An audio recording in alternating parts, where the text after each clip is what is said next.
Encounter specialist कहे जाने वाले डीसीपी ऋषिकांत शुक्ला अब खुद गंभीर आरोपों के घेरे में हैं। उन पर भ्रष्टाचार के जरिए अकूत संपत्ति जुटाने के आरोप लगे हैं। कानपुर में 1 दशक से अधिक समय तक तैनात रहे शुक्ला के ठिकानों और करीबियों के खिलाफ जांच की तैयारी हो रही है।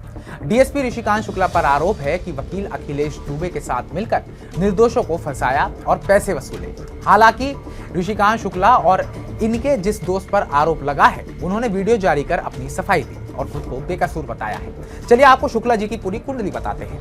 नमस्कार, मैं उत्कृष्ट प्रताप सिंह और आप देख रहे हैं TV9 भारतवर्ष। एक ऐसा समय भी था जब ऋषिकांत शुक्ला की पहचान एक तेज तर्रार अफसर के रूप में होती थी। उनके माता पिता उन्हें कलेक्टर बनाना चाहते थे, लेकिन शुक्ला को बचपन से ही खाकी वर्दी का जुनून था। 1997 में उन्होंने पुलिस सेवा में भर्ती होकर बतौर सब इंस्पेक्टर अपना करियर शुरू करा। शुक्ला को एनकाउंटर स्पेशलिस्ट के नाम से ख्याति मिली जब उन्होंने D2 गैंग के कुख्यात अपराधियों रफीक और बिल्लू को मुठभेड़ में ढेर किया। पुलिस करियर में उन्होंने 22 से अधिक शातिर अपराधियों का एनकाउंटर किया है।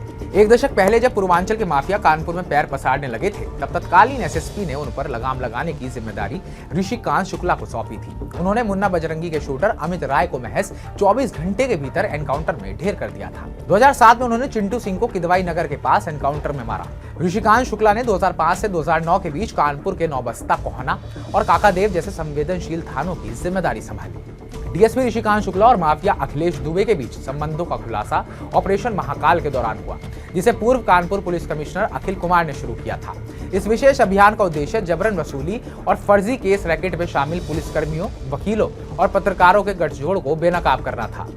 ऑपरेशन के दौरान गिरफ्तार किए गए अखिलेश दुबे पर आरोप था कि वो लोगों को झूठे मामलों में फंसाकर उनसे करोड़ों रुपए वसूलता था। इसी जांच में डीएसपी ऋषिकांत शुक्ला का नाम भी सामने आया। जांच में यह भी सामने आया कि कानपुर और आसपास के इलाकों में शुक्ला की करीब 12 प्रमुख संपत्तियां हैं। बताया जाता है कि अपनी लगभग 10 साल की कानपुर तैनाती के दौरान उन्होंने पौष इलाकों में 11 दुकानें और 12 प्लॉट अपने नाम या करीबी रिश्तेदारों के नाम पर खरीदे।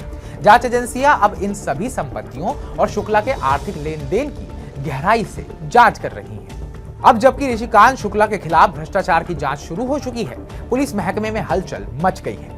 जो अफसर कभी अपराधियों के लिए खौफ का दूसरा नाम हुआ करता था, वही अब खुद जांच एजेंसियों के निशाने पर है।